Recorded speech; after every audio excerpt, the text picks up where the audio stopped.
How to replace a video in the project in VN Video Editor. Need to replace a video clip in your VN project? Here's how to do it. First, select the clip you want to replace in the timeline. Now tap the three-dot menu or the replace option. Choose a new video from your gallery to swap without losing edits or effects applied. Make sure the new clip fits the project's length or adjust it using the trimming tools. Use this feature to update your project quickly without starting over. Ever replaced a clip last minute?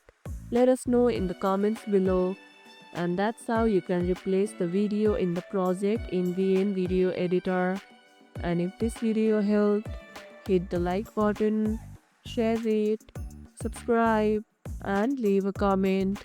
Thanks for watching, and I'll see you in the next one.